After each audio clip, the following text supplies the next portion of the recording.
पहले ही साक्षी मलिक ने press conference में अपने जूते रखकर बोला कि आई क्विट रेसलिंग। फिर उसके बाद में बजरंग पूनिया ने अपना पद्मश्री लौटा दिया और लौटाते हुए उन्होंने बोला कि ये जो सम्मान है मैं उसका बोझ नहीं रख सकता, और प्रधानमंत्री आवास के जो सामने की तरफ रखा और बोले कि मैं इस अवार्ड का भागीदार नहीं हूँ, ये सम्मान का बोझ यहीं तक था। 3 किरदार इसमें निकल कर आए, 2 तरह से विचारधाराएं बट कर आई है। एक विचारधारा ये मानती है कि साक्षी मलिक या बजरंग पूनिया का रेसलिंग ट्वीट करना इस देश की हिस्ट्री में शर्मनाक है। दूसरा ये है साक्षी मलिक सियासत का शिकार है, क्योंकि इन्होंने ये ऐलान किया उसके बाद में कांग्रेस वाले उनके पास में गए और सपोर्ट कर रहे हैं। और साक्षी मलिक वो खेमे का हिस्सा है जो कांग्रेस पार्टी का, और उस दूसरी पार्टी विपक्ष में थे। और विभूषण का जो भी है, क्योंकि संजय बड़े हैं उनके अध्यक्ष रेसलिंग के, इन सब के बीच में लोग अलग अलग रिएक्ट कर रहे हैं। जवाब लेने की पूछते हैं कि आप क्या सोचते हैं।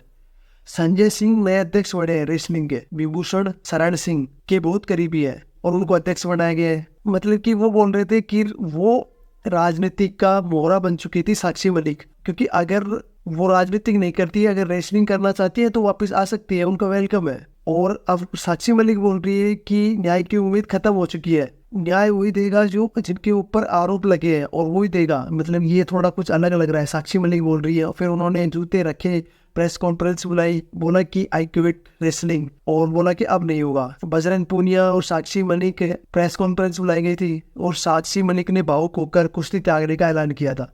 इस लड़ाई को हम जीत नहीं पाए और हमारा समर्थन करने के लिए शुक्रिया, कानूनी तौर पर ये लड़ाई लड़ेंगे हम। महिला अध्यक्ष की मांग की थी क्योंकि उन्होंने बेहतर काम के लिए कर रही थी मांग।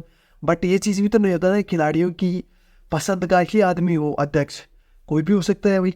और बजरंग पूनिया ने भी यही बोला था, नाम लेके बताया था उन्होंने। संजय सिंह बने उनके अध्यक्ष और ब्रिजभूषण के उनके पार्टनर हैं, मतलब करीबी हैं, बेटे की तरह मानते हैं। उन्होंने बोला कि मुझे नेट पर नहीं देखोगे, और लोग बोल रहे हैं इतने टाइम से खामोश क्यों थे तुम, तो हमको क्योंकि गवर्नमेंट ने बंद कर रखा था, मतलब कुछ ऐसी बात थी। जो सरकार से हमें उम्मीद थी वो अब नहीं रही। जो ऐसे व्यक्ति हैं जो ब्रजभूषण के करीबी हैं, उनके बेटे जैसे हैं, हमारी लड़ाई आने वाली पीढ़ियों को लड़नी पड़ेगी। संजय जी वह common list gold medal Anita को चुनाव में लड़ाया है उन्होंने, और यह विभूषण शरण सिंह के काफ़ी करीबी है। विभूषण शरण सिंह अध्यक्ष थे जब वो संजय जॉइंट सेक्रेटरी थे। 47 वोट कुल टोटल हुए थे, संजय सिंह की और 40 वोट पूरे मिले और 7 उनके विपक्ष में गए थे वोट। 47 वोट में से जो उनकी टीम थी, 47 वोट से 40 वोट उनको मिल गए, तो उनको बता दिया कि ये अध्यक्ष बनेगी संजय सिंह। बहुत बड़ा सपोर्ट था उनको, विभूषण को दबदबा है, दबदबा रहेगा। उन्होंने भी क्योंकि ये बात बोली थी, और क्योंकि उन्होंने विभूषण की बंगले के जस्ट सामने भी एक बैनर लगाया हुआ था कि दबदबा है, दबदबा रहेगा। मतलब उन्होंने भी बोला कि आपको लड़ना है, मौका देंगे आपको, लड़ लीजिए। बजरंग पूनिया ने भी अपना जो पद्म अवार्ड था, वो काफ़ी बड़ी खबर है। पद्म अवार्ड बड़ा होता है अवार्ड, तो प्रधानमंत्री आवास के सामने फुटपाथ पे रख दिया उन्होंने। ये जानकारी के लिए बता दें, 2019 में उस दौर में राष्ट्रपति रामनाथ कोविंद थे, उन्होंने अवार्ड दिया था, उन्होंने सम्मानित किया गया। और बजरंग पूनिया का कहना है कि पहलवान का सम्मान है। अब ये जो अपमान हुआ है उसके बाद में मैं इसलिए लौटा रहा हूँ। और 12 मार्च 2019 को अवार्ड मिला था। 3 महीने तक सड़कों पर प्रदर्शन किया। बहुत सारी बात निकल कर आ रही है। विभूषण शरण सिंह उनको समझाने की कोशिश की बट समझ नहीं पाए। देखते हैं, दबदबा है, दबदबा रहेगा। अब आप ही बताओ कि आपकी नज़र में कौन है, क्योंकि विभूषण के पक्ष में 47 में से 40 वोट गए हैं। और बहुत सारे लोगों का मानना है कि पॉलिटिकल हो गए थे, क्योंकि बीजेपी कांग्रेस की लड़ाई हो गई थी हमें। भाई अगर आपको राजनीतिक करनी है तो फिर कुश्ती छोड़ो, रेसलिंग छोड़ो, स्पोर्ट्स छोड़ो, और स्पोर्ट्स से दूर रहो, तभी तो राजनीतिक करोगे। अगर राजनीतिक भी करोगे और स्पोर्ट्स भी करोगे तो दोनों भैया नहीं होने वाले।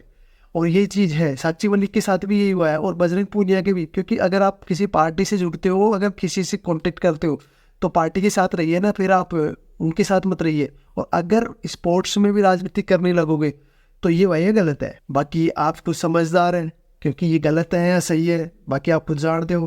क्योंकि अभी जो आज की जो खबर आई है लेटेस्टली, भाई अगर वो जो भी करेंगे कर सकते हैं, क्योंकि उनको खुली छूट है। अगर राजनीतिक करेंगे तो राजनीतिक करो ना, और अगर वो खेलना चाहते हैं वापस से तो स्पोर्ट्स की तैयारी करो वापस से और वापस लड़ो।